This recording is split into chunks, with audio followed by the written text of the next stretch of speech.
Good morning, everyone. Happy Sunday morning. Thank you for joining me on the Cohn phone.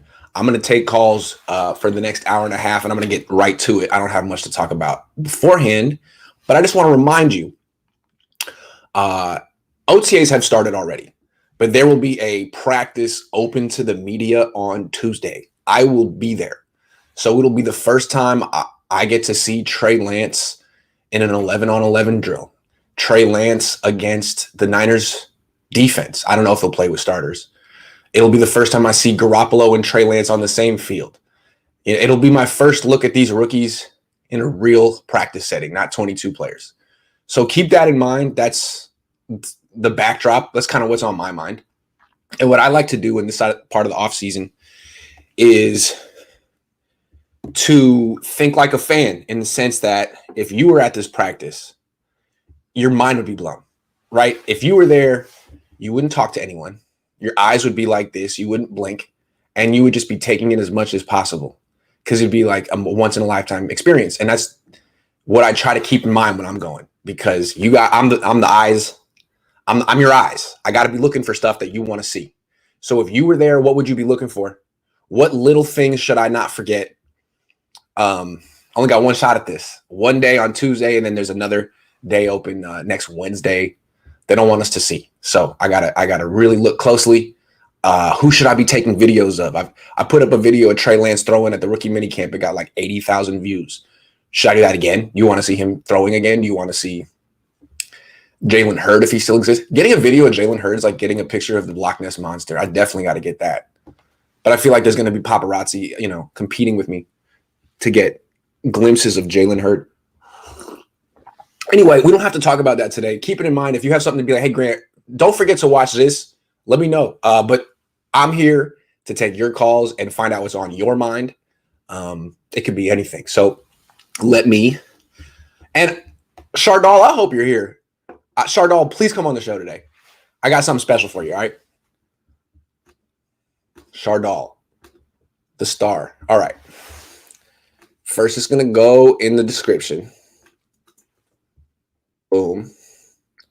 And then I'm going to put it in the... There you go. Boom.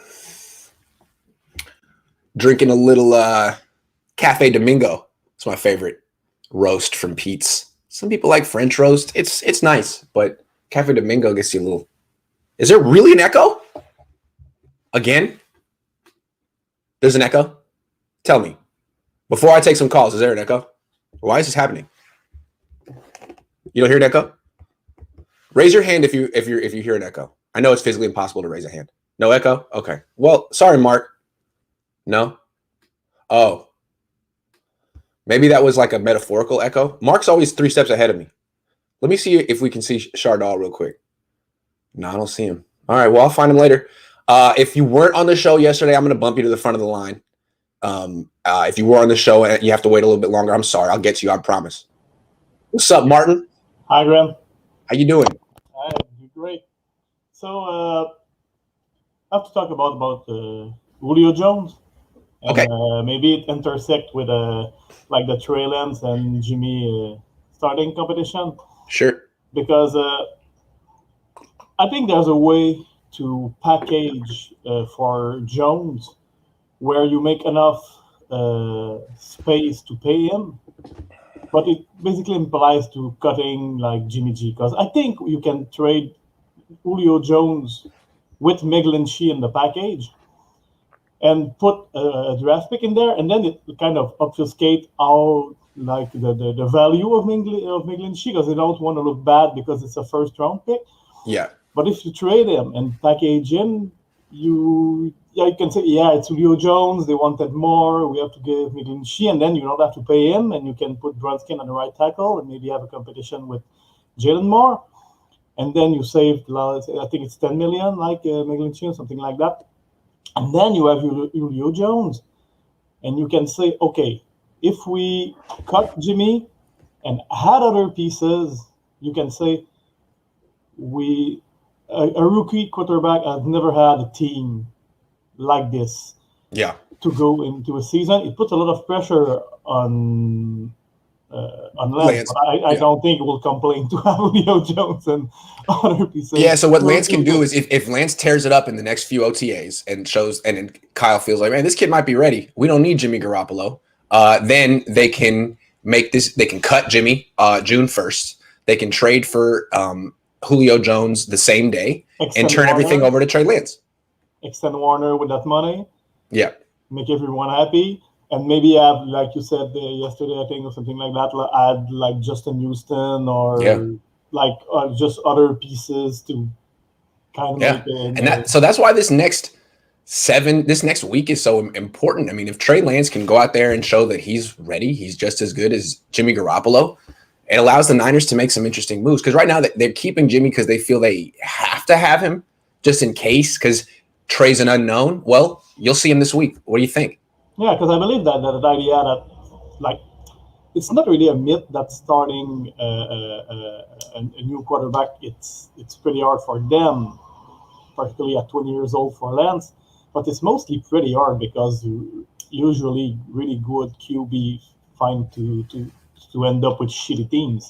Yeah. So I think with the kind of team that the Niners will have on the field this year, man, you may have to start this guy because you can put him in a better situation. So how really good can get better in a year if you have all these pieces together to get like it. Real quick before I let you go, because I got to take a bunch of calls, but what do you think the package should be for Julio Jones, the trade package? Say it again. I think we should put McGlinchey in there and maybe try to like put Mostert in there too. Because I think he still have value for a running back, but he will be hurt again and he's old. And we have a good guy. So maybe if we put like a third with Mostert and McGlinchey or something like that, you can say, yeah, they wanted a first, we didn't have him, we have to let go some of good asset. But you know, it's Julio Jones is Hall of Famer. Okay, so and McGlinchey is Matt Ryan's first cousin, so maybe we can maybe we can get them back together. You know what I'm saying? So I think there's something to tread there. To hey, absolutely, great call, great first call, man. Way to get things started off in style. Good stuff. Have a great day. Man. Thank you. All right, man. It's Sunday. You already know what time it is. It's Cy time. What's up, Cy? Hey, Grant. Good morning. I'm okay. How are you? I'm Pleasure. Good. Same here. Grant, so I wanted to, I really liked one of the segments that you did during the week, which was what should the 49ers do and what will the 49ers do? So I wanted to do that one with you. Okay. Again, specifically related to Julio Jones. So I know that a couple of things that we have specifically related to Julio Jones, if you get him, is, hey, does he have, I mean, how do you put three wide receivers at the same time, right? Because we run the 12, 21, 22 packages so heavily, you don't have space for all the three wide receivers. And the second one is, of course, the assets that you have to give up to get Julio Jones. So here is the question that I have. Do you think the 49ers should trade Debo Samuel to get Julio Jones? And the other part of the question is, do you think they will trade Debo Samuel to get Julio Jones? Let's go with should. I think it's a great question. Such a good question. I knew you were going there. Should they trade Debo Samuel to get Julio Jones? I think, yeah. Why not? I mean, Debo's younger, but he's just as liable to miss games as Julio. He's not as good as Julio. They're different. I'll take Julio. What do you think? Should they trade Debo Samuel for Julio? Yeah, my reaction is they should not trade Debo Samuel to get Julio Jones. And again, primarily because the number of different ways they use Debo Samuel, right? Because he's just not the guy who's lining up in X. He's cheaper. Do this. Yeah, you can do the end rounds, and he can run the ball. I mean, he can do so many more things, which is why I think they should not trade Debo Samuel to get Julio Jones. But again, that sort of leads to the next part of the question, which is, do you think they will trade? Yeah. I think they would be interested. I think they would. It seems like he'd be worth something, and they would be interested. Yeah, I think that'd be a way they could do it without giving up a second round pick next year. Debo, I think they would. Yeah, I think. I mean, they will. I mean, if it is up to them, they will probably trade Debo Samuel to get Julio Jones. And again, there's probably a Yeah. number of different things, right? One is we have already heard Shanahan mention that, hey, he needs to get in shape, get in weight, and that seems to be a little bit of a grumble against against Debo Samuel. And the second thing is, if you think about next year, he's due for an extension, and Debo Samuel would like to get paid as a number one wide receiver. I mean, Yes. he's a star, and I mean, he was pretty much he was very close to winning the MVP in that Super Bowl. And if you think about a lot of the the teams are trying to draft players like Debo Samuel, so I do think that he would have a tremendous amount of value, and he would want to get paid as a number one wide receiver. Now the question is, are they going to pay both Ayuk, who will be due for extension the year after, Hmm. and Debo as the number one wide receiver? So I think that there might be a potential standoff for the Yeah. contract. And even if they don't have to trade him this year. They can get Julio Jones, give up assets. Of course, you will not have all the assets, and then they could trade him the Trade next Debo year. down the line. Yeah. Trade And him. see, I like that better. Yeah, Instead of trading Debo for a 32-year-old wide receiver, have them both and then trade Debo for assets to replace the ones you gave up for Julio. I don't know. It just makes more sense in my head. Maybe it's the same exact thing. It's probably the same exact thing. It yeah, feels better to me. exactly. Yeah, Yeah. it feels. I mean, I think It that way feels they can better. recoup their assets. And I this like year, of that. course, they'll need to figure out how to get both of them on the field at the same time. But I do think I'm really suspicious whether 49ers will be able to extend Devo Samuel the following year. I think it'll get to the same Buckner Armstead Yeah. kind of argument. You cannot keep both, and it's at least based on everything that we have seen, it feels like Shanahan likes Ayuk more than Debo at this Yeah. point. You just Um, can't count on Debo. He's a hell of a player, but is that the kind of guy you want to commit to long-term big money given his playing style and his history? exactly. No. So it seems to me that either one of Debo or Bosa is going to have to go. You could keep one long-term, but probably not two because same Correct. reasons. Yeah. And Yeah. Debo's easier to replace. Exactly. And Yeah. Bosa, again, Kyle has said multiple times that he loves Bosa. So I Yeah. don't think you'll get rid of him. But Agreed. Debo is the only guy. I almost feel that draft they wanted Nikhil Harry and he got Yes. Debo. I mean, it's again, it's that weird thing. It almost doesn't feel like Kyle is all in on Debo Yes. Yeah. at all. And he uses them in a very specific way. Who knows why? Exactly. Maybe he thinks there are these limitations. So, yeah. Hey, Sai, thanks All for right. calling us. A great call. Yeah. Thanks. This is gonna be thanks. All right, man. Take care. Mm-hmm. All right. Do you read anything to the fact that Julio becomes available and the Niners suddenly cut Lee, who is some legit wide receiver 3 upside for a more special teamer and Fowler? Timon seems curious.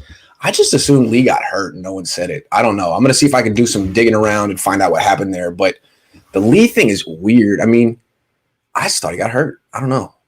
Here, that's a $9 donation, a $10 donation. I didn't give you a very good answer, but let me do some investigative journalism. I'm gonna be at the facility in a few days. Let me see what I can find out. Philip says Armstead is grossly overrated. Slow off the snap. Even in 2019, most of his sacks were covered sacks or sacks where QB avoided other pass rushers. Yeah, that's true. He is slow off the snap. He's very strong, but he'll get a little consumed in just beating the guy in front of him and not getting the quarterback or keeping the. Yeah. I should go through Eric Armstead's sacks and look for that. Do it on Twitch or something. Now that's petty, but I am petty, so maybe it's a good thing to do. All right. Who else? Let me get someone new. What's up, man? Oh, snap. All right. Hello, Grant. My name is Hello. Mason. Nice to meet you. Nice to meet you. I'm a big fan. I follow you on Twitter. I don't know if Thank you. you've seen a couple of the things that you liked a couple of things I talked about. But I'm a huge fan of the Cohn phone and everything. Appreciate it. Where you calling from? From Ontario. I'm from Fresno, actually, but I live out in Ontario, California. Nice. I was a big Trey to the Bay whole thing when this whole thing started, and I just want to say I love the videos you did with Trey Sermon and the R&B kind of singing on Twitter. I love those. I was dying laughing. It made me so happy.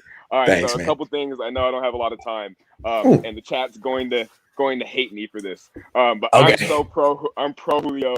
I'm so pro Julio, it's ridiculous. So this is the piece for me. So because I've heard, I watched Jack Hammer, I watched Nails and all them kind of go through it, and people keep mentioning we don't need a wide receiver 3. And in my head, I'm like, Julio is a wide receiver 1. Like, we're not getting a wide receiver 3. We're getting a wide receiver 1. And I think we're also underselling the creativity of Shanahan and Mike McDaniel. Yes, we were running 2 receivers, a lot of 21 formation, things of that nature, because we didn't have 3 great receivers. And it's so once we get them, then it's like, okay, how do we use them? And with the reality is Debo gets hurt. Kittle gets hurt, people get hurt. And when that happens, we need to be able to carry through. And hopefully by the time we're healthy, then I just think 38 Super Bowl, who do I want on the field? And also, you want Trey Lance to succeed? You want him to be successful? Why don't you give him Julio Jones? How could he miss? You know what I mean? Exactly. That's what I'm thinking. And it's like, I love Ayuk. I love Debo. But are we positive that they are wide receiver 1s, dynamo, with that 1,500-yard guys? Kittle, are you positive he's going to be available for more than 8 games next year? No. So and everyone's talking about Julio's injury concerns. He's been hurt really only one major time, and that was last season. He played 16-something games the year before. And I could be wrong about that, but he's been playing pretty much besides last year. And I think it would cost a lot. It would hurt. We'd be biting the bullet to a certain degree when it comes to the draft. But I'm thinking Super Bowl. And that's just it's the kind of move you can do if you have a rookie quarterback and you're saving money at that position. You got to get rid of Jimmy. Oh, well, see you, Jimmy. But I think like it would really help if Trey Lance had a good week OTAs. If at least he show that he belongs, then okay, we don't need you anymore, Jimmy. We're getting rid of you. We're going to bring in – we have Nate Sudfeld. Who cares? It doesn't matter. We got backups, and we're getting Julio Jones. Now, what do you think it'll cost, honestly? So I'm thinking, obviously, there must be some type of bidding war, but I feel like other teams are kind of doing the same thing we're doing about the cap and kind of trying to figure out if it's worth it. He's 32, right? Why are they trying to get rid of him the same way? And at first I thought, okay, it's going to be 23, 25 mil. I was like, no, that's too high. But I heard it's more like 15, right? Or 15 mil or something of that nature. And I was like, okay. It's more doable. I'm talking in the trade, though. What do you think they got to give up to get him? I'm thinking second rounder. Unfortunately, again, we got to bite the bullet. The second and maybe the second and Mike, second and Big Mike. And, I would do it. Yeah. But I think Kyle loves him. I don't know if we could throw a player in there. We could throw Mostert or something. I love Mostert, but I love Trey Sermon. So it's one of those type of. And you love Julio Jones. So Raheem, thank you for your services. It's been great. Exactly. Yeah. Right. So it's one of those things where it's gonna hurt. Yes, but Kyle said it himself. When someone that special is available, you go get them. That's right. Hey, man, a lot of people are focused on the beanie and the shirt, which are both very nice. I like the glasses. I think the glasses are really nice. Really good. Hey, great call, man. Call in anytime. Thank you. I will. All Thank you, man. Take care. You already know what's up. What's up, dude? Hold on. What's up, dude? Hey, turn the volume down, man. That's the echo. That's the echo right there. Turn that volume down, baby. There you go. All right, now let's go. Okay, so hold on, Shardot. Hold on. How was work yesterday? It was great yesterday. It was great? You had a good time? Yeah. Okay, cool. All right, now one more thing. You may not realize it, but you're very popular in the comment section, all right? Everyone loves you.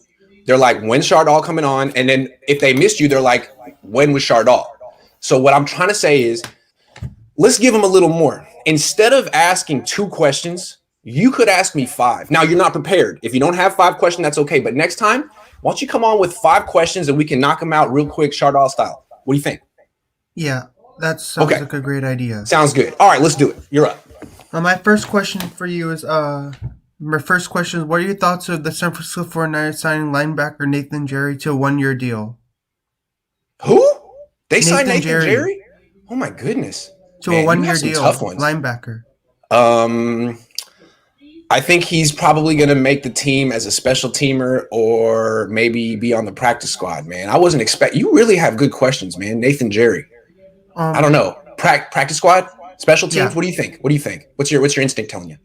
I think he won't be that good, but I mean he'll be we can start him and he'll be fine.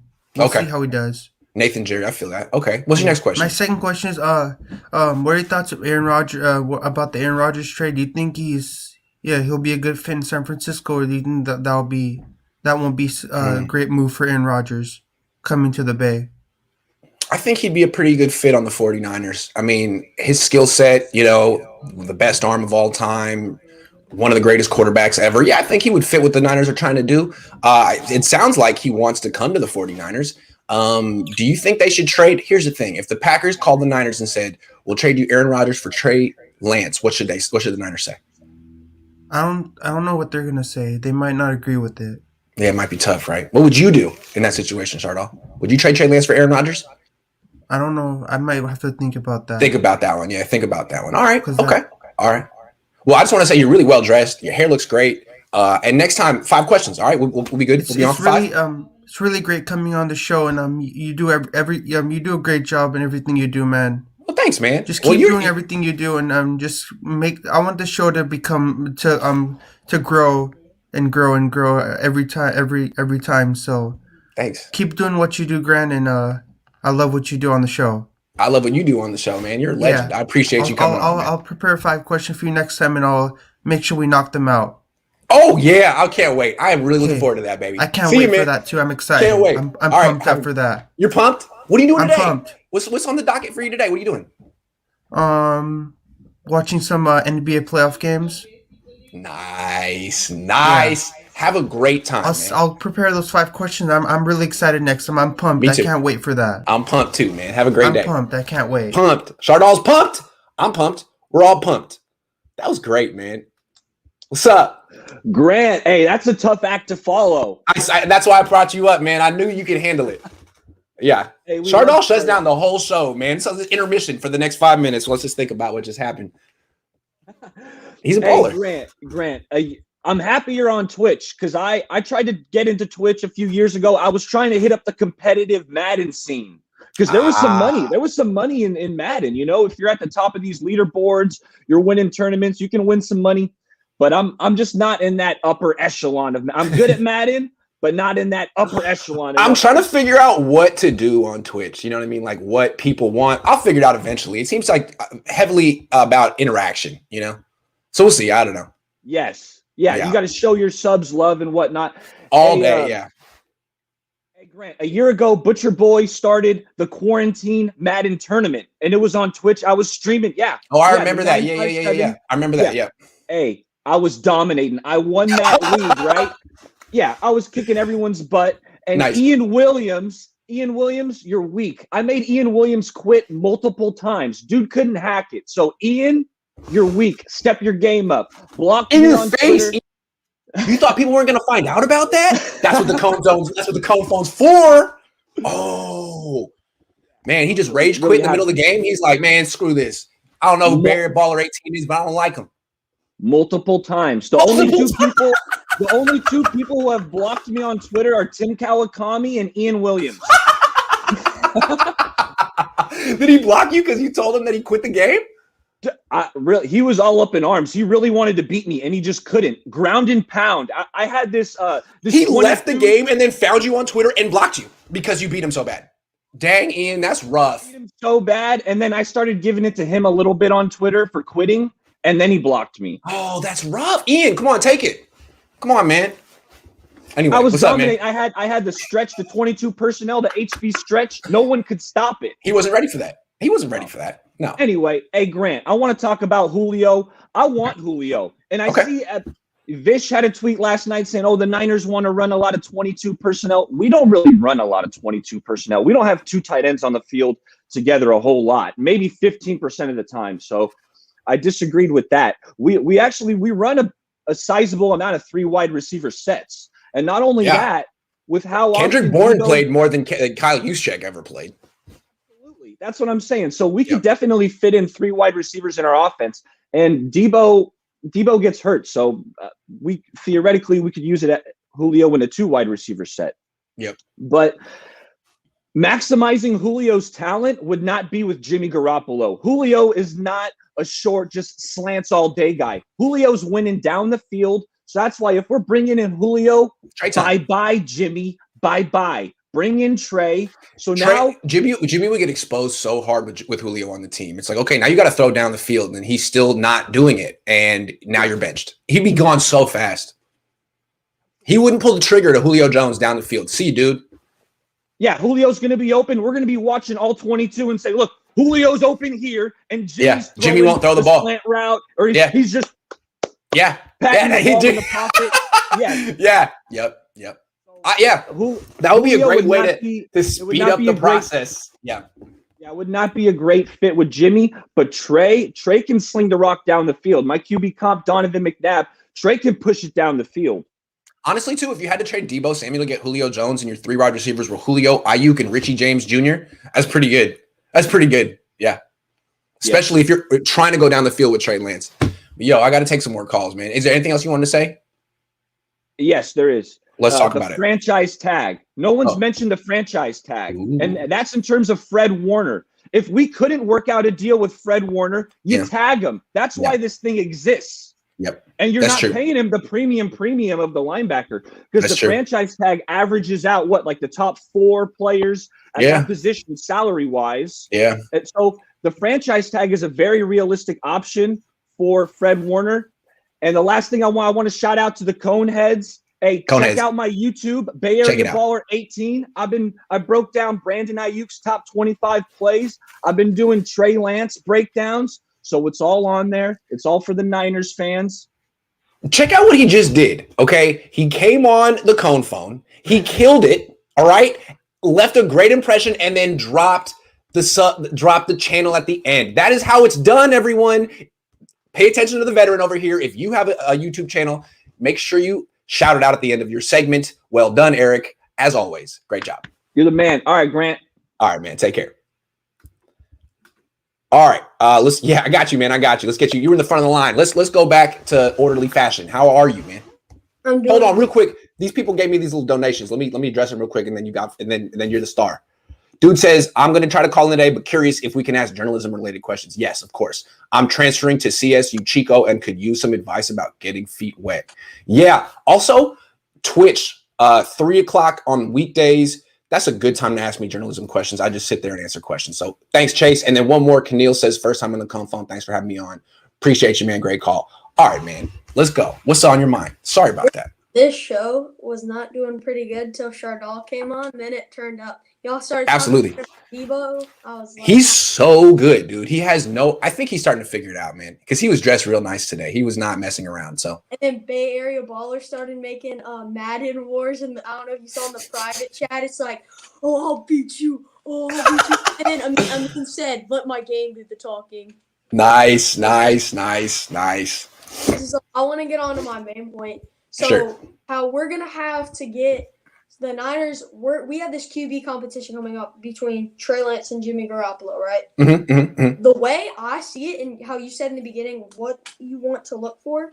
I'll give you one thing to look for. If Jimmy Garoppolo is still in that brace at the first day of OTAs, that shows his mentality. Because if his mentality is like, oh, I still can't play, then Trey Lance is taking this thing over. But if that brace is off, that means he's like, all right, somebody's gunning for my job. Now I'm gonna pick up the pace a little bit. This is brilliant. You're brilliant. This is a great one. None of the beat writers are gonna think of it. You got it, man. You could be a beat writer. That's totally perfect. That's exactly what I'm talking about. It's something I would take for granted. I wouldn't look for it, but now that you mention it, man, it's so important. Remember the first thing. Week 1 against Arizona. What did you notice right away? He was like wearing it. He's wearing it. And it was like all offseason he was saying, I don't need to wear it anymore. I don't wear it in practice anymore. I'm good. Week 1 is on. Why? Oh, well, your center's Hronis Grasu. You're a little nervous about it. Now you're going to end up doing pirouettes in the pocket. Remember that? Mm-hmm. That's a good call, because so much with Jimmy is his mentality. Right? His mentality and his injuries. And I think what decides the QB competition is honestly that. If his mentality is, I'm still injured, that's the reason I've not been playing good, or it's going to be, I'm fine now, I'm ready to go fight. Exactly. This kid's not taking it over anytime soon. Right, because in 2017, when he wasn't hurt and he was fighting for a contract, that dude was tough. He would take any hit, no problem. Now it's like, I can't take one more. I'm going to break, man. My knee, my ankle. That's going to decide the whole thing, in my opinion. He's either going to fight for it, say, hey, Trey, you're not taking this. You can sit on the bench until I become as old as Tom Brady. Or it's going to be like, I'm injured. Yeah. I'm injured. Yeah. I'm injured. Something Yeah. like that. Great call. Hey, I promise I will be watching. I will be on knee brace watch. Because honestly, I want to see how he moves too. Because every time we talk to him in the offseason, like, how's your ankle doing? He's like, well, I'm not 100% yet. Not 100% yet. Are you 100% now? I think he is. I heard that he's been at these OTAs and stuff moving. I want to see how he looks moving, man. Because every time I see him, it's like he's slower. You know, the latest injury is taking a toll. It's like, okay. But yeah, knee brace, watch. I'm on it, man. And if I see it, I'm taking a picture and I'm putting it out there. Ooh, man, I gotta get a video of Jimmy in that brace. That's a video that'll do numbers, man. Thank you. We'll see Great if stuff. he's running 100%, throwing Yep. and doing that, or if he's just gonna be like, or he's gonna pull the Mac Jones like. Oh man, yeah, I want to see that too. Hey, man, great call as always. A+, phenomenal. You killed it. Go check it out. All the best callers on my show are 13 years old, by the way. Just want to say that. I mean, Amin's the best. I mean, I think him and Chardon. Hey, man, Amin's great, but you did great today, too. You don't have to be that modest. You are not your average sports kid. I'm just going to say that. I'm just going to throw it out there. All right, man. Have a good one. Channel's right here. Yeah. He's got a YouTube channel, too. Subscribe. It's right there. Subscribe. Guy's going to be killing it. Already is. Good seeing you, man. Good seeing Later. What's going on, man? Hey, Grant. How you doing? I'm good.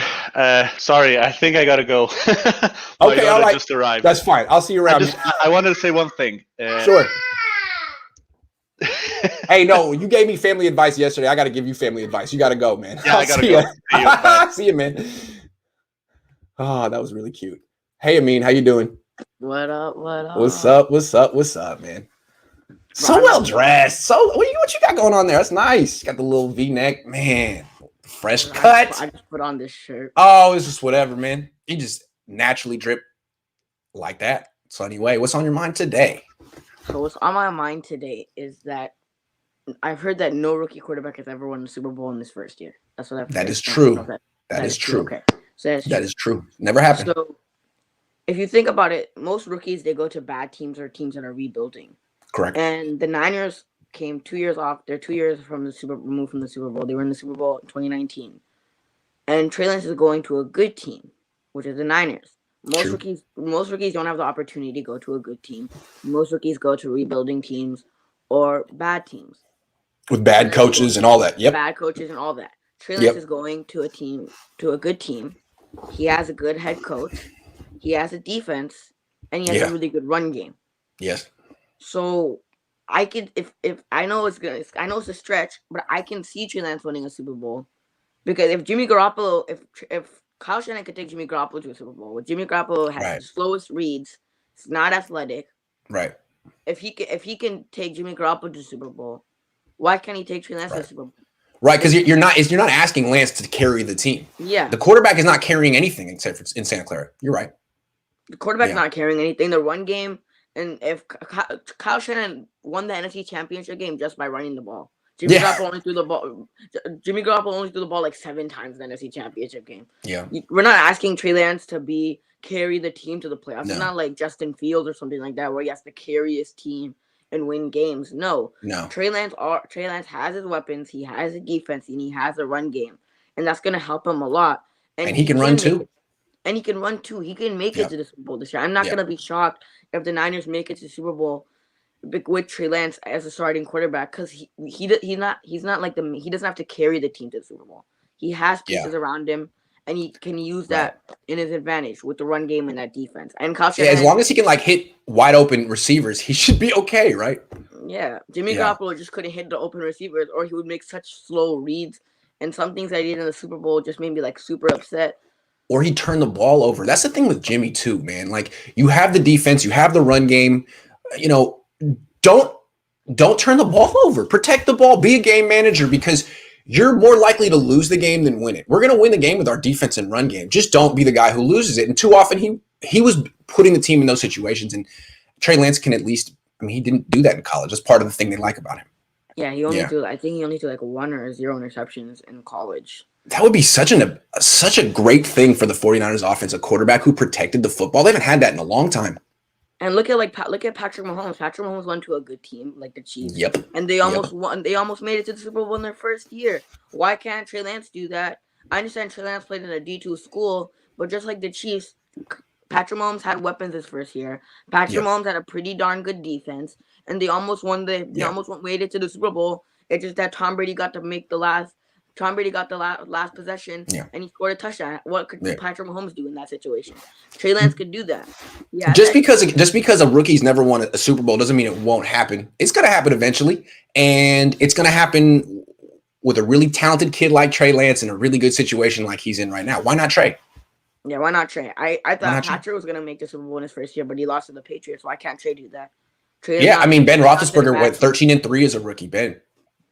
Yeah, Trey is not going to a bad team or anything like that. Trey is going to a good team. He has a run game. He has a defense. He has Kyle Shanahan. So I could see him winning a Super Bowl this year. I love it. You just made a great case for it, man. The only reason that you would bet against it is just because of history. But if you look at the situation in front of you, there's a lot going in his favor, more than most rookie quarterbacks I can remember. So yeah, I agree, man. Yeah, if you look at the history, but most rookies, yes, like I said, Cole, they don't go. Not all situations are the same. They go to bad teams or rebuilding teams. What's the odds of a quarterback going to a good team? If there's a good team, most likely they're not trading up for a quarterback because they already have a quarterback. True. The Niners traded up for a quarterback. The Chiefs traded up for a quarterback, and they got their quarterback, and they almost won the Super Bowl the first year. So it could happen. True. All right, man. What are you doing today? What you got planned? Nothing. I'm probably just relaxing at home watching movies. That's what's up. Watch a little basketball today. Yep, I'm gonna watch some basketball. All right, man. Well, it's good to see you, man. It's been a while. Yep. Pleasure, man. All right, man. I'll see you next time. Have a good one. The baller, more like it. Grant, cornerback depth is a concern, right? What about linebacker? Warner, Greenlaw, then one injury. Yikes. I think that the linebackers, they're good at developing linebackers. These guys that you haven't heard of, Azeez Al-Shaair, Flanagan Foles. It's what the Niners are good at doing, developing linebackers. I wouldn't worry about that, but cornerback depth is definitely an issue. I don't know what they're thinking about that there. Maybe they're just waiting to see if I run that 4-5. Because if I do, I could be the next Tebow. Sean says, do you think Jimmy will throw a deeper ball with his for real? Any sponsorship? Ooh. Wow. I didn't expect that. Look, he looked a lot trimmer in the action shots I saw of him on the field. So maybe he I don't know, man. That was harsh. That was harsh, man. If he has them, I have them too. So I'm not really gonna knock him. I gotta be honest. I'm not in the best shape post-pandemic, all right? Aaron, what's up? Wow. That's bold. I love it, man. You look great. Do you get high fives when you walk around Cincinnati with that on? Do people be like, yeah, Jimmy? No, but I just was like sitting here the whole time listening, and then I'm like, wow, talk about timing. No, man, there's one. I don't want to. I feel like I'm at a disadvantage here for being one of the best Cohn phone people because I'm not 13, like you said. Hey, man, once you get to about 14, you lose it, a little bit. Your fastball. I'm a Jimmy supporter. That's unpopular here. I'm learning. He's got a big. Apparently, he has a big fan base in the Midwest.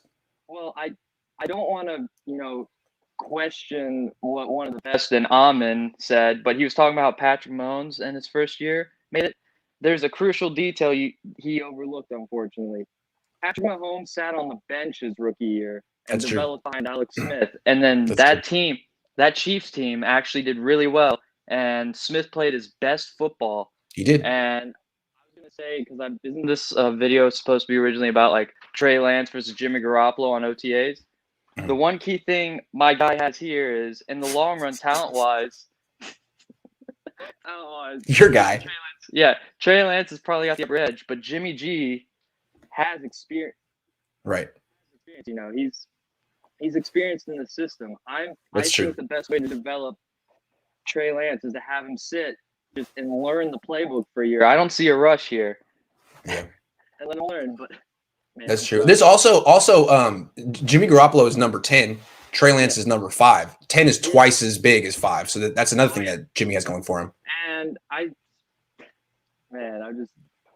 also, Jimmy has that salt and pepper hair. It's really, really. He's kind of got that George Clooney thing going on. That's really nice too.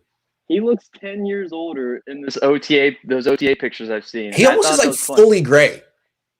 It's like, But you know dang, what? man. That jawline still is just. It's really immaculate. It's fantastic. But no, Yeah. that's how I think they should develop Trey Lance. And I honestly think Jimmy's coming at this. He's not slacking now that he realizes his job is on the line. I think I'm gonna make a bold prediction. We're gonna get the best of him this year. Yeah. If anything. But yeah, I think the grayer the hair, the better he plays.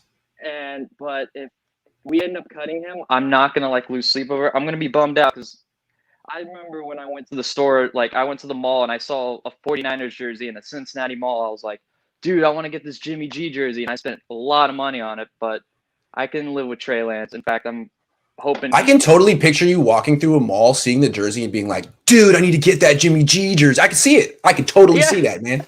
Dude, yeah. We were just coming off the Super Bowl. I was hyped, man. He was number 40 on the top. Really nice, too. You got the white one. It looks really terrific, man. Yeah. You should keep that. It's going to become irrelevant in about a year, but No, it's going to be like a collector's item, man. It's going to be great. Yeah. Yeah. It's going to be great, man. Yeah. Talk about timing. Us drummers are not known for timing. Yeah, and it's like you look so much like Jimmy Garoppolo, too. It's kind of nice. I mean, as long as people are going to get you mixed up with him, why not wear the jersey? I don't know if I'm going to get mixed up with him. I've got long blonde hippie hair. You do? I didn't notice that. Oh, yeah. Okay. I got a. I see what you're saying. Yeah, you're right. Okay. Yeah. So that's the one difference between you and Jimmy Garoppolo. Okay, fair. And he's way richer than I am. Oh, okay. I couldn't tell. Yeah. I really couldn't tell. I don't. Who knew? Who knew? Anyway, what is that? Mountain Dew? Yes. Oh wow, Mountain Dew, huh? Hey, well, at least it's not 10:40 in the morning where you are. No, I've been. You're allowed to have Mountain Dew afternoon. Okay, that's fair. I've been up since 6:30. I was in Indiana playing drums and stuff. So. Hey man, knock it out. Enjoy that. You earned that Mountain Dew. See you, Aaron. Yeah, Jimmy fan. Oh wait, am I allowed to plug myself before I leave? Don't plug yourself. Oh. But you can plug your YouTube channel, but not yourself. Oh no, it's not YouTube. I just make music. Oh yeah, plug your music. That's good. Yeah. It's basically I can't point right this name, but instead of Foley, it's Joseph. Okay. I just dropped a new song. Check it out if you want. Hope you dig it. All right, man. Yeah. Good stuff. See you later, Jimmy Garoppolo. See you. See ya. Hey, Waruna, how you doing? Yeah, I'm doing good. I saw Ryan Sakamoto tracked you down. Yes, I love Ryan. He came and personally visited me. That's so cool. What a good guy. Yeah, he's really nice, super nice. Yeah. What's going on? Have you heard about the stories one time that Steve Young and uncashed checks? What? Yes. You know the story? No, I don't know about this. Tell me. Okay, I'll share it right. So, yes. Now, probably it's like 1989 or 90. So, Steve Young was still the backup for Joe Montana. So, he decided during the off-season he would finish his law degree at BYU. Okay. So, after the season, he went to BYU, started studying, and Eddie Bartolo calls him. So, not in a very nice manner. He was frustrated. He was asking Steve Young, Steve, what are you doing? Right? So Steve Young asked, okay, why? What's the reason? So now apparently 49ers were trying to close their accounting books for the year, but Steve Young has not cashed any of the checks that he has received from the 49ers. So Eddie asked, okay, Steve, can you please go to the bank and cash those checks? So Steve calls his friend who is in the Bay Area living with him, another player, I can't remember the name. So asking, hey, can you go to my bedroom and there in the drawer, there should be some checks. Can you FedEx them to me? Yeah. So the next morning, his friend FedEx the checks to Steve Young and he goes to the bank, deposits them. And can you guess what is the amount, the total worth of these checks? This is like back in 89, 90. Tell me. I don't know. Take a wild guess. I don't. $1 million. $4 million. $4 million. Yes. Wow. He just had $4 million hanging out in his bedroom. He's like, what should I do with it? What do I do with it? Because he doesn't drink, so he doesn't have anything to do with it. It's like I'll deposit it eventually at some point in my life. I'm not going to spend it. I could put it in the drawer. I could put it in the bank. That's really cute. Wow. Steve, $4 million. All right, I'll put $4 million in the bank. I guess that's cool. I like that. Nowadays, athletes like Jimmy Garoppolo has $90 million. I'm sure Joe Montana is just like, man, I played in the wrong era, man. $90 million for what? And what about market player? Yeah, that we never got. Man, I wish I had $4 million in checks just lying around. Like, oh, there they are. There's the $4 million that I misplaced. It's right there. Okay, I'm gonna take it. I guess I'll take it to the bank today. $4 million. Definitely. Good stuff, Steve. Okay. Right, okay. Thanks a lot. Good to see you, man. Thank you for giving me the Steve Young updates. I love this, man. It's hell yeah. I got to read this book. Okay. All right. Take care. Still talking about moves. Heck of funny. Korean 49er. What's going on, man? I'm good. How are you? Great. So I do have two off-topic points. Could I be in the Cohn Phone Hall of Fame for the San Francisco Hand of God incident yesterday? Absolutely. Yeah. All right. You are definitely in the Cohn Phone Hall of Fame. There's no question about it. Jersey in the rafters. That's awesome. Absolutely. So I'm still Devin White over Nick Bosa. If anyone wants to come at me, I love that. I'll take it all day long. I don't care. Yeah. What's the proof on the field showing us? That's all I'm Who's more likely to be inducted into the Hall of Fame, Devin White or Nick Bosa? Probably the guy who can stay on the field. Yeah. Yeah. Well, Devin White was at the combine. He was 6 foot, 237 pounds, and they said he ran like a 4.43 40. And no one questioned him. It's just like, oh, he's just a middle linebacker, so we don't really. This guy's a pass rusher. Okay, well, he's a linebacker who doesn't miss games. Yeah. Yeah. So also Mike McGlinchey for 2022 is going to make almost $10.9 million. And you can trade him after June 1 in 2022 for no dead money on the cap in case if they wanted to do that. Yeah. I don't know if that's the case or not. But two team-related questions, and I'll let you go. Do you see a Jamison Crowder or a possible Justin Houston signing in the second wave of free agency when some of those kind of players may get cut, just because that does strengthen the team, and we know that we need a slot receiver, and Jamison Crowder, I know he's not the biggest guy, but he has very reliable hands, and he's good. Yeah, he's good. He was in Washington. He's played in similar systems at what he would play here. He's played for McVay. He's played for Gase. The Niners are looking for a number 3 receiver. Clearly, they had Lee. They signed Fowler, who's not good. I wouldn't be surprised if they signed a few more wide receivers and just to see what sticks. Yeah, and I can never go wrong with getting another pass rusher just because, we had Deion Jordan last year. Appreciate what he did, but why would you not want Justin Houston? The guy is good for 8 sacks a year, easy every time. Yeah. Yes. Oh, yeah.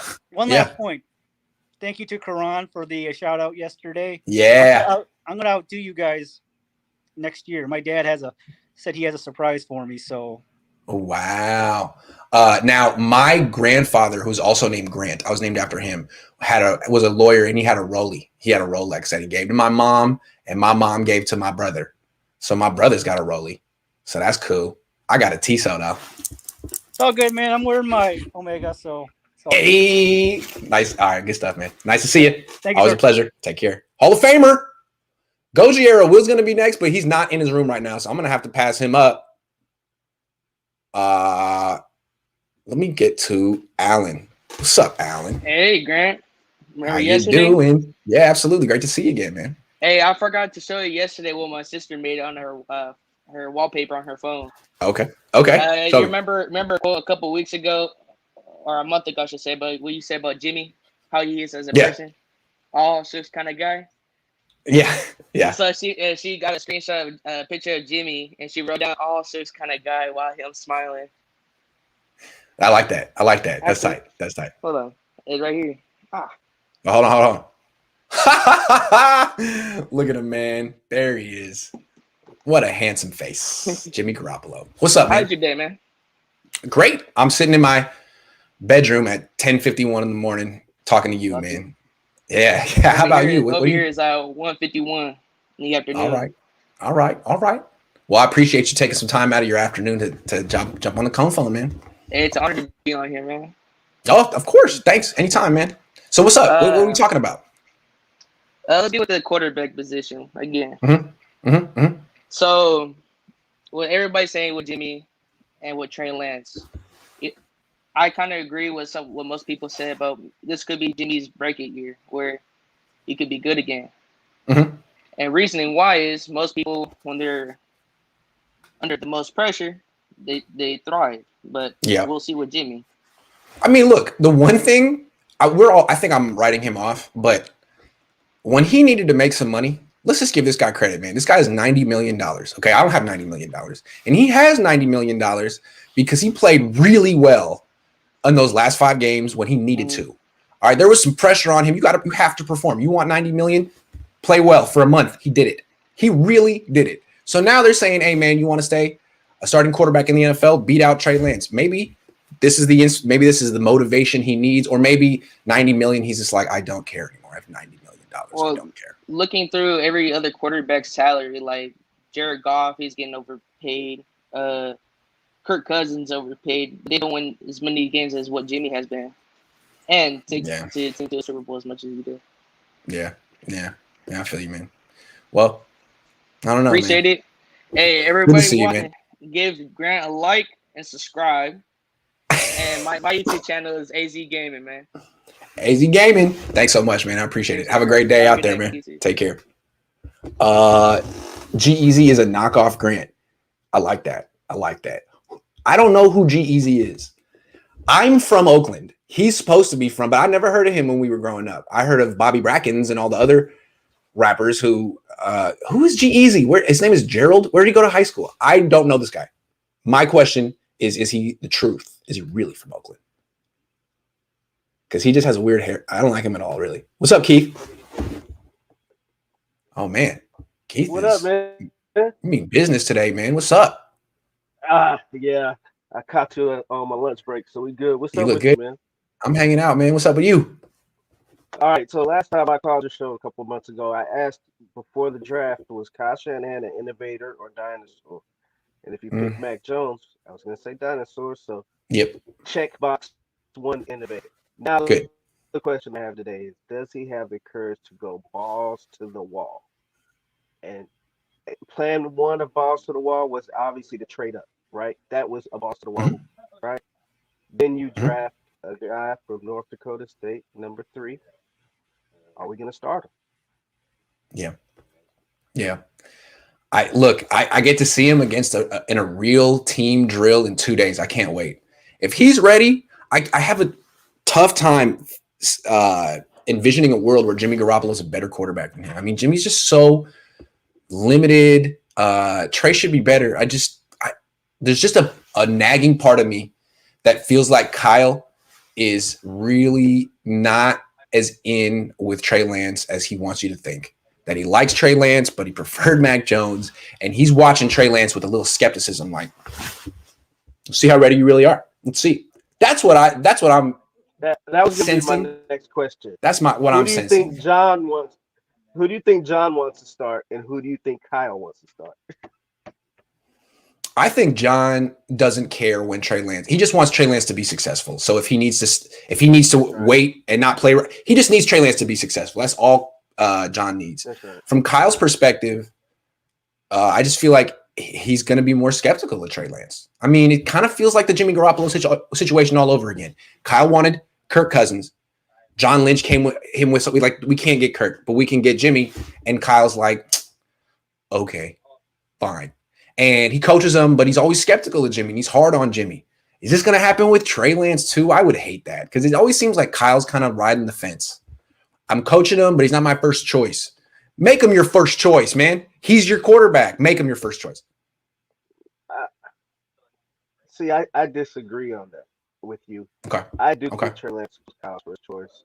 Good. It better be. When I look at Kyle, he wears Yeezys. He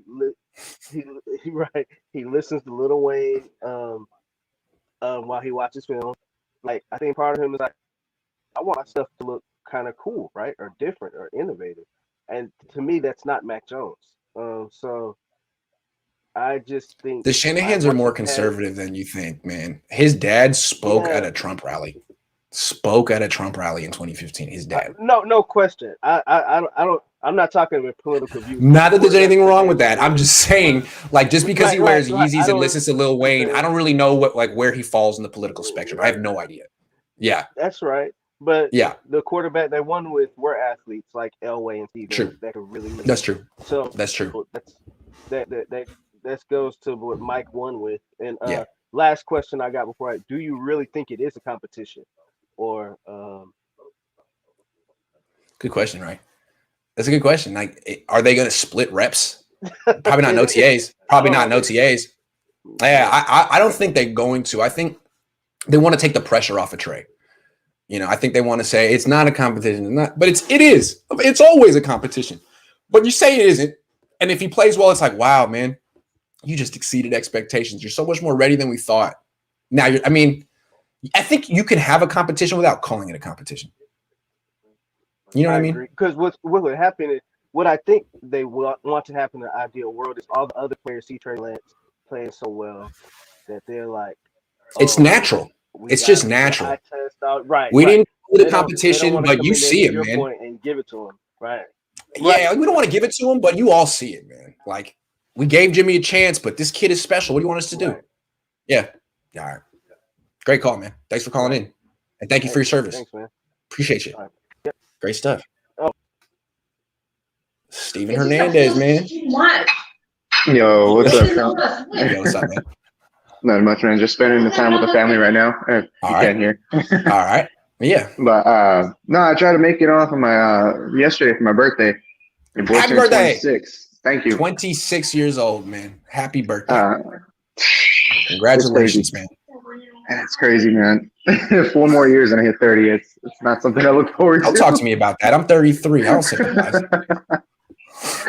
No, but so I got a couple of questions for a lot of people.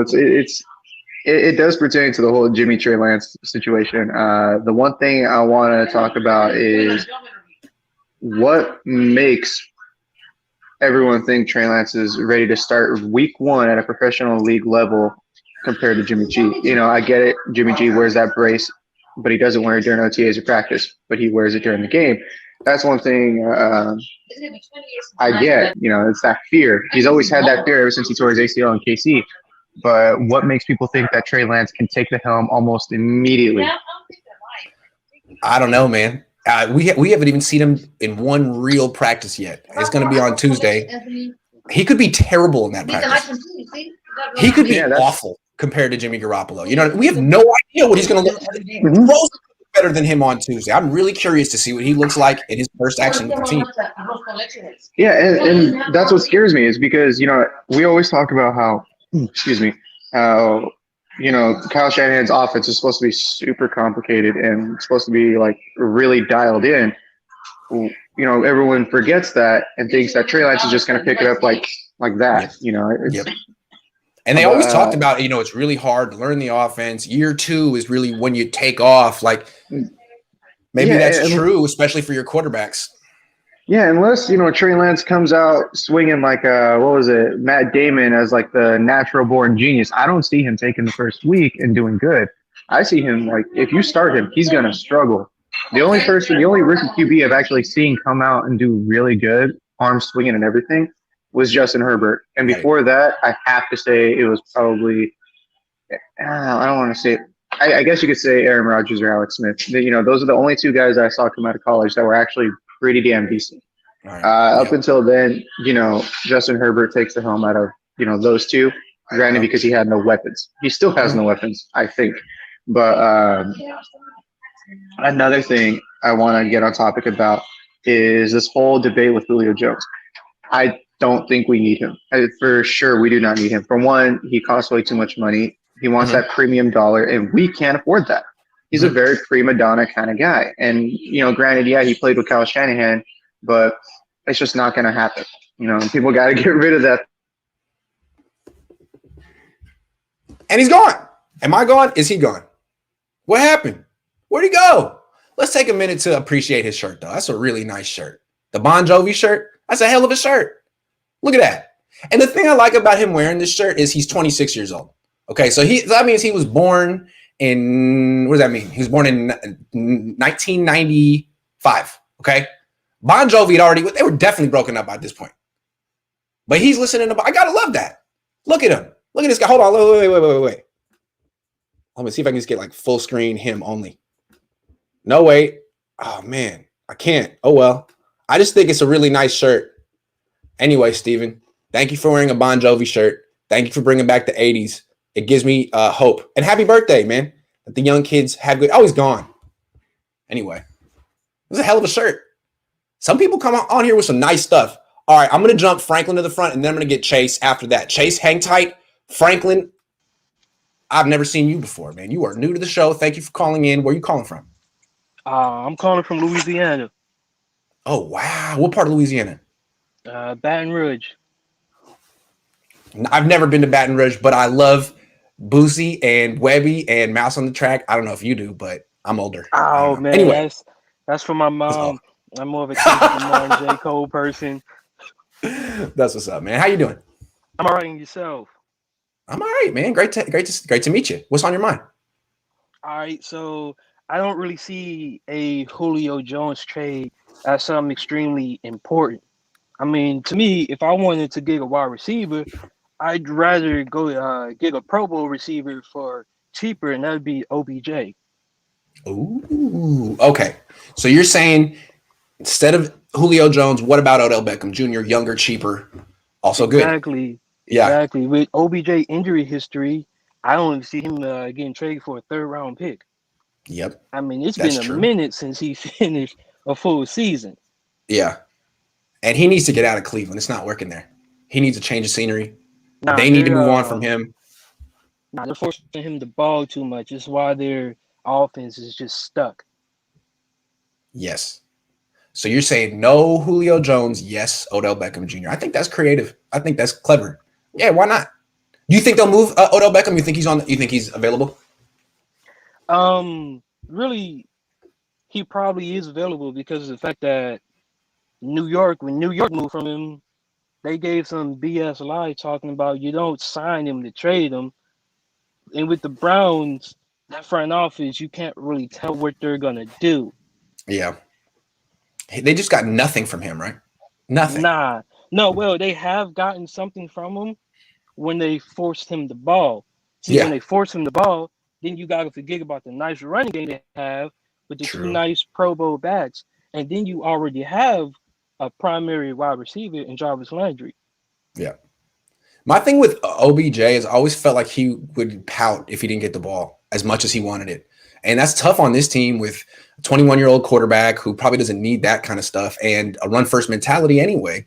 That's always been my thing with Odell Beckham. I feel like if you put him with Tom Brady, perfect. You know what I'm saying?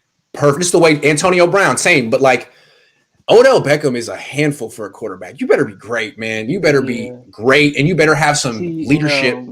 Otherwise, he's going to walk all over you. I'm sorry to cut you off. Oh, no, go ahead. Please. You see, in terms of Trey Lance, when it comes to his leadership, the one thing that reports like Mel Kiper, I don't know why they leave out, but the one thing that they leave out is when Trey Lance did start in 2019, that entire season they went undefeated and won that championship. So that's like an interesting thing they leave out to raise Mac Jones. Yeah. No, they made the right call. Mac Jones was not the right pick. No, not at all. Mac Jones and you're down there. You're not that far from Mac Jones. He's in your backyard, right? You see Mac Jones. Yeah. I've seen him play. What do you think? What's your impression of Mac? Mac Jones, if I had to compare him, I wouldn't compare him to Jimmy Garoppolo because I see him and Jimmy Garoppolo the same. If I had to compare them two, I see them as a lesser version of Kirk Cousins. That's exactly the kind of guy you want to build your team around, right? A lesser version of Kirk Cousins. Sign me up. That's exciting. That's exciting. If I had to compare Trey Lance to a quarterback in the NFL right now, I'd say he was a more mobile version of Dak Prescott. Ooh, okay. just in terms of the whole physical package. Also, the thing about Dak Prescott, I always thought he's extremely mature. Exactly what you want from a franchise quarterback. See, Dak Prescott has everything you want in a quarterback, plus the athleticism Poise, and the leadership. maturity. Yeah, all of that. He's off the charts. I love that. That's a good call. Franklin, have a great day in Baton Rouge, and tell your mom that she has good taste in music. Yeah, thank you. Thanks for coming on, man. Anytime. Thanks. All right, take care. Alex says, crazy to me how people still have faith in a quarterback who's only made it to week 4 once in the last 3 years. If Trey is anywhere near ready, you got to start him. That is true. That is true. 2016, he started week 1 for the Patriots, was injured by week 2. Okay. 2018, started week 1 for the Niners, was injured by week 3. 2020, started week 1 for the Niners, was injured by week 2. It's possible that Jimmy Garoppolo breaks when he plays football, figuratively speaking. Good player, breaks down. So, yeah, man, Trey better get ready because he's playing behind the worst bridge quarterback you could imagine. I'm not saying the worst quarterback, the worst bridge quarterback because he ain't a bridge. Deshaun Watson definitely tore up the league as a rookie before the ACL. Yeah, that's true. Good call. That's true. That's true. Hey, Chase, thanks for waiting. Sorry to keep you waiting, man. It's all good, brother. I just want to say, Alex, I have faith, my man. I have faith. Hey, I have faith. Nice. Nice. Anyway, so I did ask you about the journalism thing. Sure. So I grew up in a super small town. I told you I lived in Modesto, but I live in a town called Houston. You probably don't know where that is. No. Is it Houston in California? It's not Houston. It's Houston. Hughson. Okay. Yeah, Houston. Everybody thinks it's Houston. Yeah. But, my wife grew up in Paris, California. I didn't know there was a Paris, California, but there is one, and it's spelled differently. Anyway. Yeah, so I'm closer to Turlock than I am Modesto. Got it. Anyway, we didn't really have You're journalism. off 99? You're off the 99? Yeah. Do you know where Sirius is? No. Okay, it's in between. I know where Turlock is, though. Yeah. Okay. Kind of. Yeah. Anyway, Anyway, sweet. So we didn't really have journalism in high school. Yeah. So I went to Modesto Junior College. It's where I play golf right now. I actually have a tee time, so I'm glad you got me in. Hey, nice. But anyway, I am going to Chico, and I was going to be a poli-sci major. Okay. But watching your stuff kind of made me want to get into journalism. Okay. So I don't really know where to start with that. Of course. Well, why were you going into poli-sci? I really like politics. Okay. Great. So what I would recommend is, and I was talking to Amin about this the other day. I would, for all people who want to get into journalism, what I did and what my dad did, we majored in English. And people be like, well, what's the point of that, man? Like, I got to read Chaucer. I got to read all this stuff. Like, well, you'll know what good writing is. Yeah. And you'll know how to express yourself well. And that really makes a difference in this industry. I would recommend majoring in English because the stuff you need to learn in journalism, you can pretty much teach yourself. Get a book, read a book. You don't need to major in it, in my opinion. Now, for journalism majors out there, I don't mean to minimize what you did, and maybe I'm wrong, but I'm just saying what I did. English major. And again, like, it's similar to poli-sci. If you want to go into politics or be a lawyer, English major is a good major for that too. Well, I mean, watching you cover the Niners, that looks like a dream job to me. So, I mean, anything like that would be. It's not going to help you get a credential, but if you want to start working for the school newspaper, start a blog, start a YouTube channel, I started a blog with my dad in 2007. Then I had clips by 2010 that I could use to become a freelancer. That's how I did it. Yeah. Well, I'll definitely use that. Of course. All right. Thank you, brother. Where you playing? Where you playing golf today, man? Tracy Country Club. It is not a good course, but it's all right. Tracy Country Club. I have a tournament there tomorrow, so. All right. Well, you got to get a feel for the. All right. Well, I hope you knock it out. Thank you, brother. Appreciate it. Good one, man. Take care. All right. Someone says calling himself Fred Warner is waiting in the chat. Should I let him in? You think it's the real Fred Warner? Because his face is not being shown. It just says Fred Warner. I don't know. Could be a troll. Could be Fred. I don't think it's Fred Warner, man. Hold on. You're not Fred Warner. I'm not Fred Warner, Grant. Man, you got my hopes up. I thought Fred was watching the show. My bad, but I do got some banger questions. You got some banger questions? All right, sweet. Yeah. John's drafting has gotten better since 2017. Do you think we could get away with 0 first-round picks for the foreseeable future? Hold on. Ask that question again. Sorry, I missed the first part. Say it again. John's drafting has gotten better Lynch. since 2017. Do you think we could get away with 0 first-round picks for the foreseeable future? Get away with it? Maybe. The Niners don't have the greatest record drafting in the first round anyway. I mean, Kinlaw, McGlinchey, Thomas, Foster, something to be said about that. And they can always get first-round picks back by trading people. But good point. I'm with you on that. Good. What's your next question? Let's go. Your last Cohn phone, I didn't join it. My bad, but it was breakout players, and I didn't see nobody bring up Tarvarius Moore. And someone did though, but you do it. Someone did. I'm sorry, but under the new defense philosophy, people were drafting like Ambry Thomas, man coverage. Do you think that could benefit his skill sets? Because he seems to not have the mental makeup to be good in zone coverage. I wouldn't say that. I don't know about his mental makeup, but he does look like he's really good in man-to-man coverage. He looks intriguing as heck. Because every time you scout him, the problem's always blown coverages, stuff of that nature. Fair. He's better when he's just turning and chasing. Yeah, I would say so. I got a question. Why is my face inverted? I don't know. Is it inverted? That's weird. Really, that's weird. Sorry about that. Where are you calling from, real quick? Curious. Bakersfield, California. Bakersfield, California. I've driven through there so many times on the way down to LA. That's cool. Yeah. Hey, tell me this, man. Why did Derek Carr grow up in Bakersfield, California, and he speaks with a Southern accent? Do people do that in Bakersfield? Like, are there people from there that speak with a Southern? What is that? Yeah. Okay. So we have like this. Well, excuse my French, but ghetto ass like little community called Oyodel, and we're known for like our algo culture. I'm sorry if I butcher that. Okay. But old farmers, their old way of thinking, stuff like that. They're archaic. Oh, it's a tradition. It's for tradition. They just speak with us. Because I listen to Derek Carr, I'm like, dude, you're from Bakersfield. What in the world? But okay, I get it. Okay, sorry. Did you have more questions? No, but okay. I do got this notebook, and it reminds me. Have you seen True Detective? No. Oh, well, no, I haven't. One, Matthew McConaughey. He's the only detective. Oh yeah. I have. And they call him the tax collector. So my next name's gonna be the tax collector. Beautiful, man. I'll look out for you next time. You you threw me off with the Fred Warner thing. Great call. How old are you? 16. All right, man. Well, go have a good day. You doing too, something a 16-year-old would do. All right, man. Take care. We got a little more time. What's up, Liam? What's up, Grant? How you doing? I'm doing good. I just want to talk about Jimmy Garoppolo. This dude made 49ers football watchable for me again. Okay. And it was rough. Okay. Absolutely nothing. I wake up one day, check my phone, Bleacher Report, 49ers trade for Jimmy Garoppolo. We got a quarterback again, boys. Yeah. Okay. Then me and my brother go to Seattle Seahawks game. I don't remember if it was Hoyer or Beathard at the time. Goes down. Half the crowd is booing.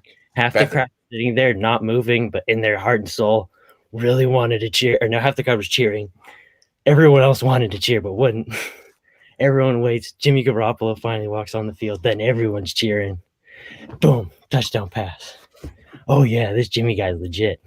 Mm-hmm. Then we all go to me and my family all go to the Jags game on New Year's Eve. We figure we're going to have to leave early because it's New Year's Eve. Got to be with family.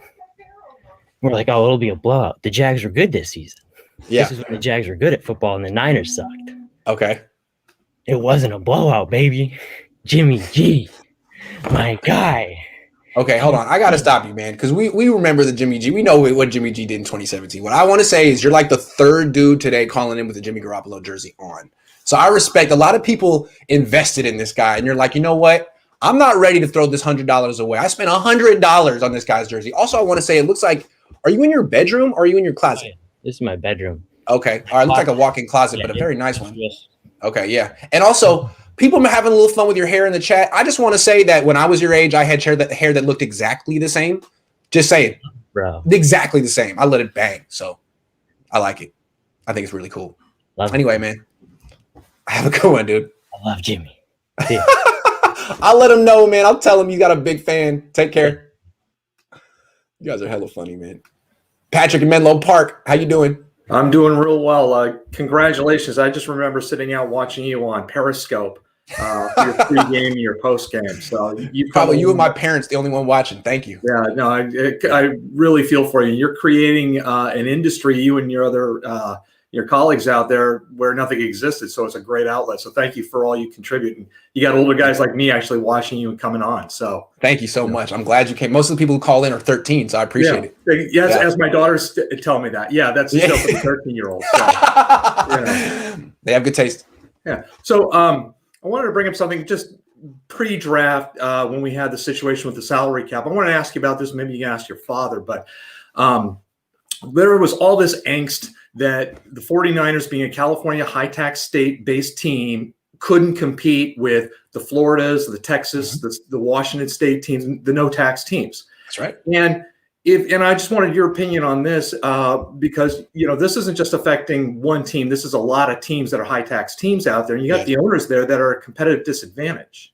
Big time. When you think about it, what was the purpose of a salary cap to begin with? To even the playing field. Exactly. It was to level the playing field. So how is it level if you've got 0 income tax states that are able to compete, with the New Yorks? It's not just California. You've got Illinois and all that. Oh, yeah. You don't think the Raiders were cognizant of the fact that they went from California to Nevada? Did you know that John Gruden got a 10-year contract and deferred most of it to the last 8 years because he didn't want to get taxed while he was in California? And I guarantee you the franchise tax board in California is going to find some way to claw that back. So we'll see how that goes. That's why you have an exodus of people leaving California. That's right. But I'm just wondering why you don't have a lot of these, owners getting together saying, look, why don't we just adjust the salary cap? Exactly. If you're in high tax state, just up it by 13% for, and they can do it. If they can manufacture the salary cap, keep track of it, they can go and put that allowance in. It's a great question. I have no idea why they don't do it. It needs to be done. The Seahawks have a unfair competitive advantage, as do the Raiders, every Texas team, all the Florida teams. Yep, it's not right. Yeah, and it wasn't an issue because this year we managed to retain a lot of our players and so forth. I was just curious why the league didn't just sit there and say, you know what, why do we have to lower the salary cap? There wasn't a problem that the league had with the revenue coming in, and that was imposed on them. So why didn't they just keep the salary cap flat? Right. Absolutely. So if you can bring that up, and I might be a nice real topic. quick though. I mean, if you notice, the Niners bring back all their guys. Why were they able to sign them? Because it's like they've played here, they know it. They don't have a good track record of bringing in big free agents who have no ties to California because they can't compete. They can't offer as much. So why do the Niners constantly sign and trade for people who have injury history? Because they're cheaper. And if they didn't have those injury history, they'd probably sign with a team in Texas or Florida. Well, I just think also you got a great culture here. I mean, not only just there, but California. But I think it's another topic that you and your father could talk about. I like his perspective. Salary cap. When DeBartolo, they compare DeBartolo, Eddie to his son. There was no salary cap back then. And so while you did have a lot of money, you also had to take really good care of your players. And Eddie had a real history of doing that. He did a lot of things where he was sending gifts to the girlfriends and the wives. Right. And that's how we had leverage over the players, because the players get angry and saying, hey, we're checking this out. The spouse is just in this. No, wait a second. They take care of us. Yeah. Hold on. Yeah. It's not like this everywhere. Yeah. So it's good, but just food for thought. But I was just curious. I mean, if you can talk, Mac Jones out of town, maybe you could start lobbying for this, because I mean, it would be good for not only California teams but for the rest of the league.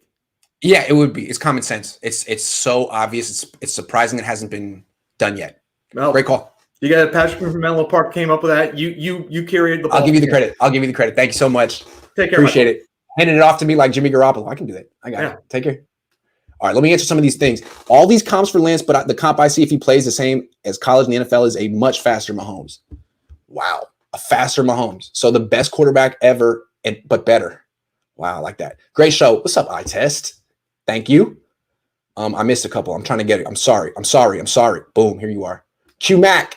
If the plan was to keep number 10, why waste the pick on Lance if he sits for a year? Pitts would have been instant O, and Mond would have been a better option. Yeah, I think they're going to get Lance on the field pretty quick. That's why I bet my dad a bottle of wine that Lance is going to start week 1. I think he's going to do it. There was one more. Hold on. Christopher Lockwood says, if we win the chip with Jimmy G, do we trade Lance? Probably. But that's not going to happen. Sorry. Write it down. Moses. Wow. Big fan.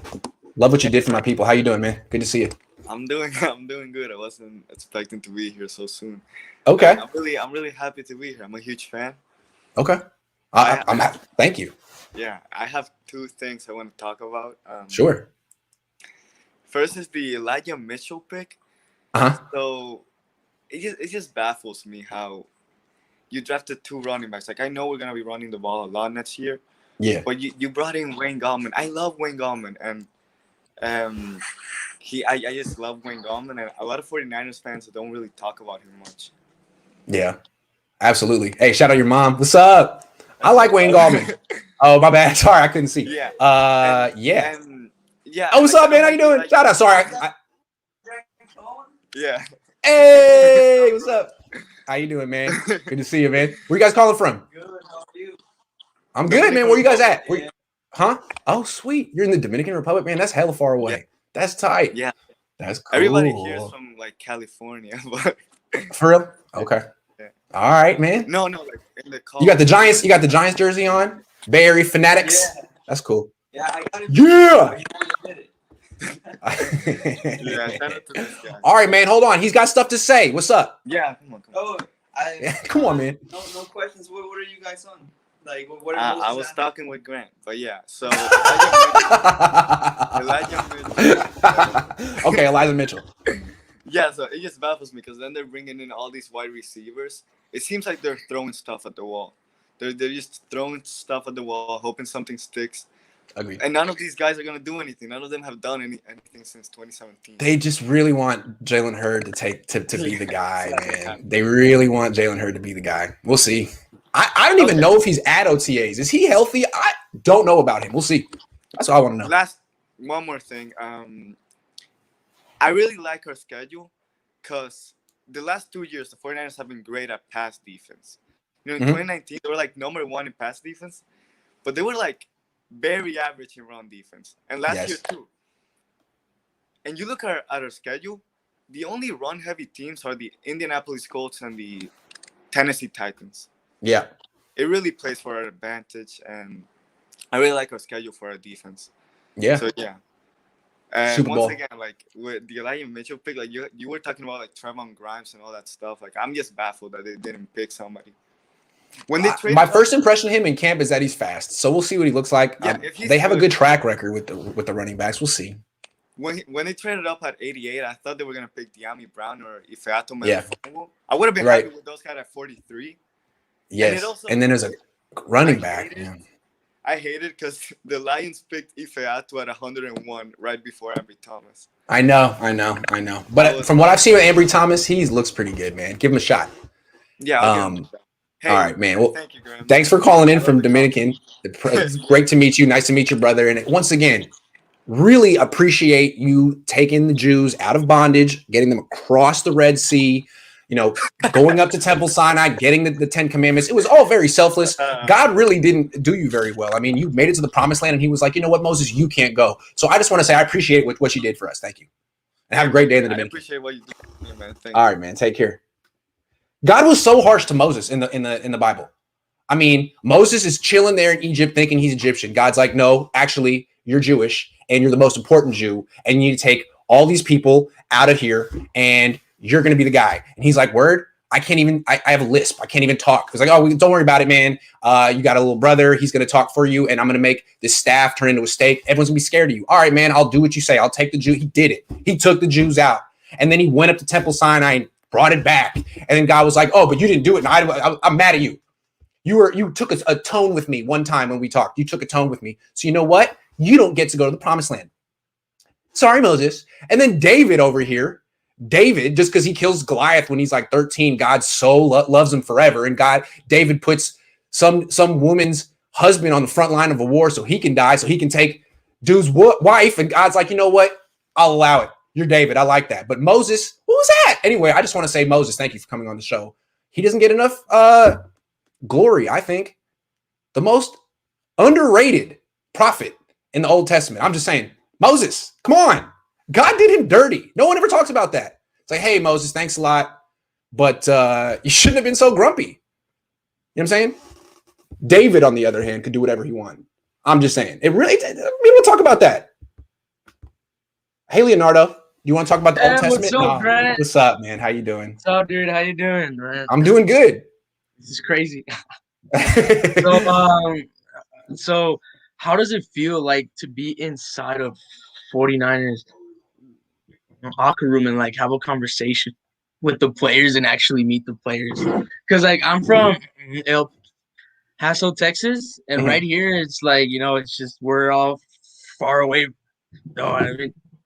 Okay, here's what it's like. I haven't really been to those places. Here's what it's like. It's been a year since I've been in the locker room, but I'm gonna explain why journalists stop being fans. This is what it's like. Okay, so you're 22 and you're in there and you're in awe. It's like, oh my God, these are my heroes.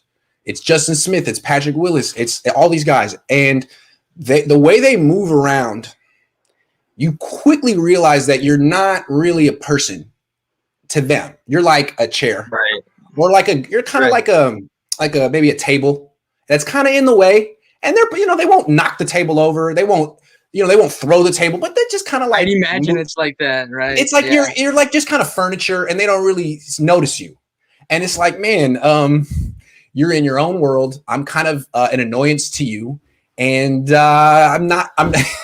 Now it's sort of business, man. If you look at me that way, then I'm going to look at you that way. But as you cover a team for a long time, you develop relationships. It's going to be weird when I walk in that locker room next because Mike McGlinchey might have some words for me. I'm not really ready for that.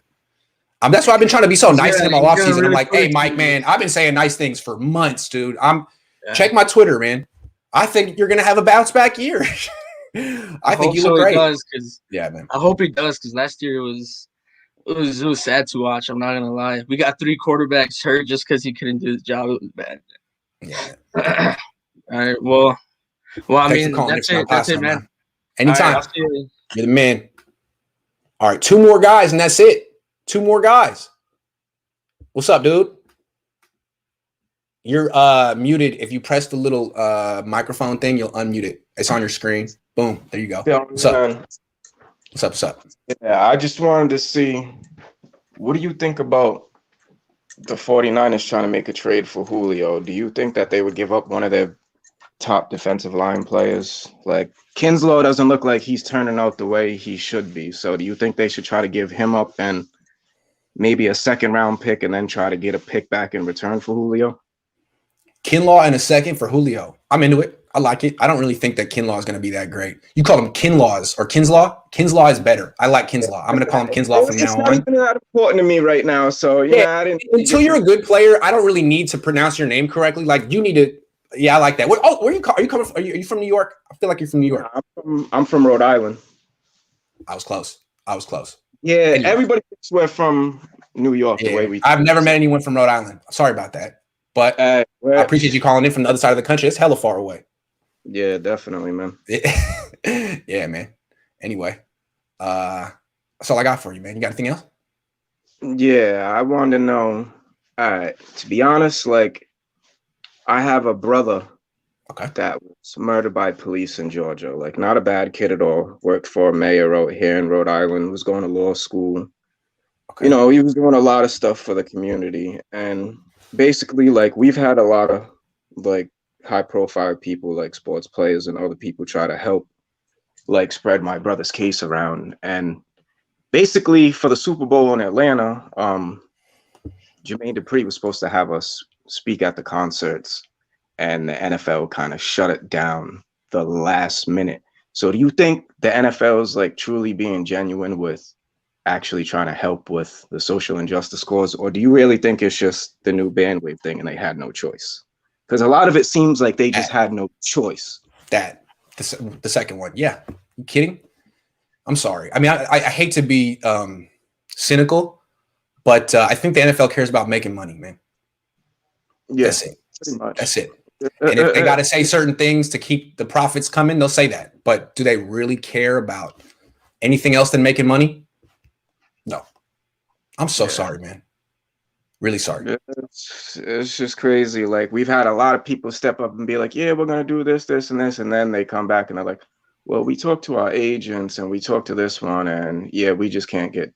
And I'm like, listen, you guys are minorities yourself. Like, yeah, you're going to put basically your standing in a league that you work for over what you are as a person, it doesn't really make any sense to me. I don't know. Like, is that your brother on your shirt?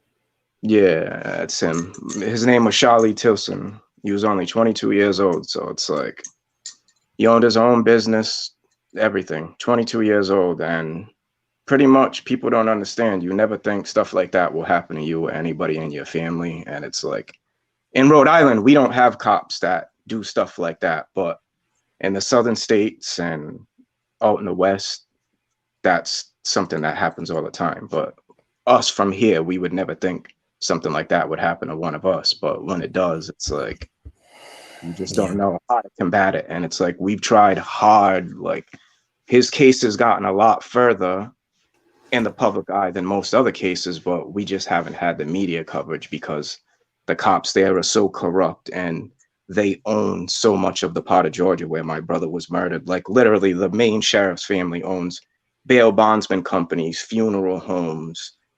They're in the pockets of the NAACP, everybody. So it's like when you're trying to fight a whole system to try to combat what's going on, it's basically impossible. You know what I mean? Like, it's just crazy. Yeah. I'm sorry, man. I hope you get some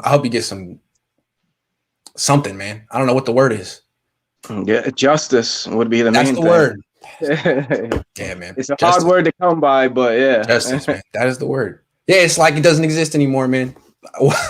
What is that word? We used to use it all the time back in the day. Hey, exactly. Man, great to see you, man. Good luck. Take care. Thank you, man. I appreciate it.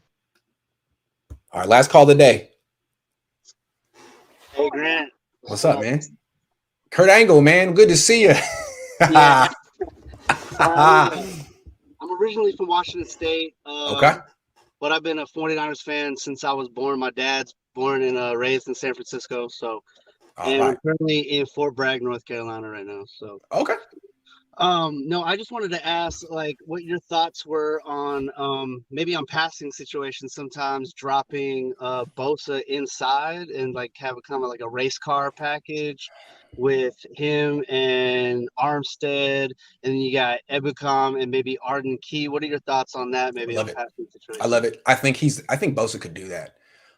When he came out of college, I compared him to Justin Smith, who was the number 2 pick for the Bengals. That's what Justin did in his career. He played D end and then he eventually transitioned to D tackle because he just got so big. And I feel like Bosa is going to end up he just is huge. It seems like he's addicted to the weight room and he's going to end up being 290 eventually. So yeah, I mean, even at 270, he would give guards a lot of trouble. Oh yeah, with his speed inside, I think that'd be crazy. Yeah, I remember Justin Smith. I think he was pushing 300 when he came over to the Niners. That's right. Yeah, but now when he got drafted, he was like 265. Yeah, he just naturally got big. Yeah. Yeah. So yeah. Well, all right. Well, yeah, I'll check it out, man. Good to see you. All right. Take care. All right. Bye. Whew, that's the show, man. That's a good one. Thanks so much for watching. Aaron, reading through the comments on my call. Seems Beatles fan is my new name. Oh, well, LOL. Keep rocking, Grant. Thanks, everyone who checked out my music. Yeah, thanks, man. I never really went into why I don't like the Beatles, and I know people get really upset about that, but yeah, I don't like the Beatles. I mean, I just don't. What's your favorite Beatles song? I Want to Hold Your Hand. 8 Days a Week. I Want to Hold Your Hand, one of their biggest hits. Throw that on at a party. See what happens. I used to be in high school and like you'd be trying to play music at a party or with, at a function, with a house party, trying to play some girls. It'd always be that one guy who would take the aux cord and put on the Beatles to try to sound sensitive. It's like, you just put on Beatles at this party, huh? Yellow Submarine? We're going to listen to Yellow Submarine tonight. Like, dude, get the hell out of here. The Beatles to me is like the same feeling that it evokes the same feeling in me that dude in Animal House when he's at the fraternity and he hears the guy playing folk music with his acoustic guitar and smashes it. Like that's how I want to feel. That's how I feel. I'm gonna make an exception. Drico just slid in at the end, and it looks like he's got something to say. You're muted. Just press a little. Press a little. There you go. Boom. Hey, what's going on, man? How you doing? I'm trying to get on the show forever. Normally my kids got a swim class right now, so I can't get on. But today I got on. Where you calling from? Fairmont. Okay, cool. Yeah, nice. Nice. I was listening earlier, and I just realized that I was behind by a few minutes, so maybe you guys answered this. I'm not sure. Sure. But the last caller, or a few callers ago, talked about the disadvantage of like the payroll, like being in California. Yes. I heard, I'm not sure if this is true, maybe you can find out, but players get taxed based on the state they play in. Yes. So like if you're a California team and you play in Texas or a state with no tax, you don't get taxed for that game. Is that true? Yep. It is. So like Trey Lance got his signing bonus for being the number 3 pick. Guys after him got their signing bonus, the 4th pick, the 5th pick. Based on where they went, some of those guys got more money than Trey Lance because they went to states with less taxes. Isn't that messed up? Yeah. So like Trey Lance probably ended up getting 16 million, whereas the dude after him maybe got 17, 18 just because of taxes. Okay. That's whack. That's so whack. Terrible. It's terrible. All right. I'm surprised that the NFL doesn't care. Weird. Yeah, I don't know. This is weird. Weird. Anyway, what were you gonna say? The other thing I was gonna say is, as far as like, I know everyone's in love with Julio Jones and everything like that, and I would love to have Julio on the team. We don't need Julio Jones. We don't need Odell Beckham. Ayuk is the next Odell Beckham. We good. Kittle. I mean, I think he's a little underrated if he's healthy. I think he could be the best tight end in the league. I'm just not sure where they're gonna go as far as to get that third wide receiver, but I mean, Richie James, baby. James, that's what I was about to say. James, baby. James is the boy. You saw him, what he did against Green Bay? He's really good. You just need a quarterback that'll pull his trigger, man. Jimmy won't. Yeah. Mullins would. God love him. Nick, hang tight, man. I'm rooting for you. He gone. It's true. Yeah. All right, Drico, man. All right, Have a good one to thanks. San Ramon. Take care. All right. All right. That is the show. Way to put us out in style. That was great. Thank you very much, everyone. That's the Cohn phone for today. I'll be back tomorrow with Botond and Vish and the usual suspects, guys. I'll be back. See you later. Take care. All the best. Sayonara. And think about what I said about Moses. That guy had a tough life, but he had a great call today. Moses, thank you.